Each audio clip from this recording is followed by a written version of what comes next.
Tata IPL का सबसे तेज शतक। एक ऐसी पारी जिसने आप जानते हैं शायद सारे रिकॉर्ड्स ही तोड़ दिए, या शायद नहीं। चलिए, आज हम एक ऐसी ही कहानी की गहराई में चलते हैं जिसने इंटरनेट पे सच में तहलका मचा दिया है। 100 रन क्रिकेट में ये एक जादुई नंबर है ना?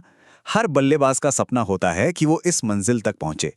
ये एक तरह से महानता का प्रतीक है। लेकिन जरा सोचिए, अगर यही 100 रन सिर्फ और सिर्फ 24 गेंदों में बन जाएं। जी हां, बिल्कुल सही सुना, सिर्फ 24 गेंदें। कमाल है ना? तो सवाल यही उठता है, क्या ये सच में टाटा आईपीएल के इतिहास का सबसे तेज शतक है? एक ऐसा रिकॉर्ड जिसे तोड़ना लगभग नामुमकिन होगा। पर यहां एक छोटा सा ट्विस्ट है। ये जो कमाल हुआ ना, ये असल में एक वीडियो गेम में हुआ। जी हाँ, ये कोई असली मैच नहीं था, बल्कि क्रिकेट 19 गेम प्ले पर की गई एक जबरदस्त कमेंट्री का नतीजा था। तो अब असली सवाल ये बनता है कि आखिर एक वीडियो गेम का मैच इतना इतना दिलचस्प, इतना रोमांचक कैसे हो सकता है?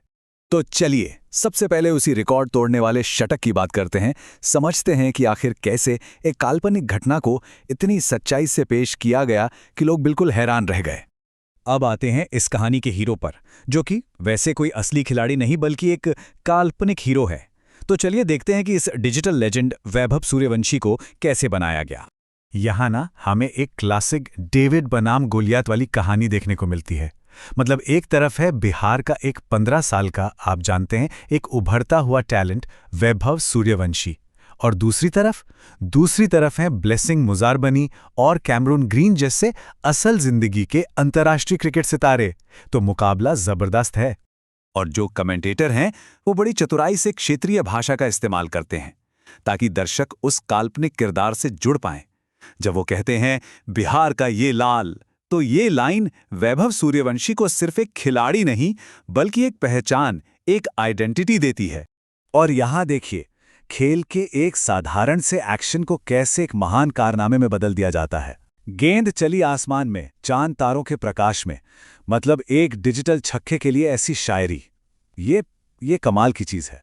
चलिए अब उस चीज की बात करते हैं जो इसे सबसे अलग बनाती है, और वो है दर्शकों के साथ सीधा जुड़ाव। इसे हम लाइव इंटरैक्शन लूप कह सकते हैं। ये एक ऐसी तकनीक है जहां कमेंटेटर कहते हैं लाइक और सब्सक्राइब करो, और फिर तुरंत फौरन ही हाकम सिंह, रेखा देवी और ज्योति रॉय जैसे दर्शकों का नाम लेकर उन्हें शाउट आउट देते हैं। इससे क्या होता है? दर्शक सिर्फ दर्शक नहीं रहते, वो शो का एक एक्टिव हिस्सा बन जाते हैं। और ये जो फीडबैक लूप है ना, ये कमाल का काम करता है। देखिए, ये सिर्फ लाइक या सब्सक्राइब मांगना नहीं है, यही तो इस पूरे ब्रॉडकास्ट की ऊर्जा है। जब कोई दर्शक अपना नाम सुनता है तो वो और भी ज्यादा जुड़ा हुआ महसूस करता है, और ब्रॉडकास्ट की जो सामूहिक ऊर्जा है ना, वो बढ़ जाती है। तो ये सब हमें एक नए चलन की तरफ ले जाता है जहां गेमिंग और स्पोर्ट्स, आप जानते हैं, आपस में मिल रहे हैं। ये कंटेंट शानदार तरीके से दिखाता है कि कैसे मनोरंजन के अलग अलग फॉर्मेट्स के बीच की जो लकीरें हैं वो धुंधली हो रही हैं। अगर हम इस फॉर्मेट को तोड़कर देखें तो इस टेबल से साफ पता चलता है, जो कमेंट्री है वो बिल्कुल जोशीली है, प्ले बाय प्ले जैसे असली स्पोर्ट्स में होती है। कहानी भी वही, हीरो का सफर, एक अंडरडॉग की कहानी, लेकिन विजुअल्स वो क्रिकेट 19 गेम प्ले से आ रहे हैं। और जो प्लेयर रोस्टर है उसमें असली और काल्पनिक खिलाड़ियों का एक मिक्स है, जिसमें हमारा हीरो काल्पनिक है। तो ये एक परफेक्ट ब्लेंड है। तो इसका मतलब क्या हुआ? मतलब ये कि खेल की जो भावना है ना, उसको गेम के एक्शन के ऊपर परत की तरह चढ़ा दिया गया है। और यही चीज इस हाइब्रिड फॉर्मेट को इतना असरदार बनाती है। सोच कर देखिए, एक नकली घटना के ऊपर असली इंसानी भावनाओं का जादू, कमाल है। तो चलिए आगे बढ़ते हैं और देखते हैं कि स्पोर्ट्स की कहानी कहने का ये नया तरीका इतना अच्छा काम क्यों कर रहा है, और ये कैसे एक बिल्कुल नई तरह की फैन फॉलोइंग बना रहा है। तो आखिर ये इतना सफल क्यों है? इसके कुछ कारण हैं।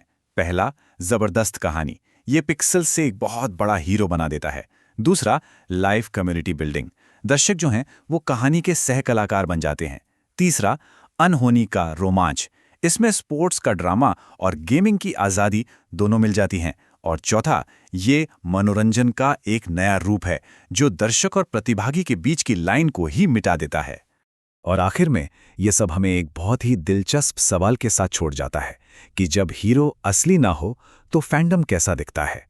ये सवाल हमें मनोरंजन, समुदाय और डिजिटल कहानी कहने के भविष्य के बारे में सोचने पर मजबूर कर देता है।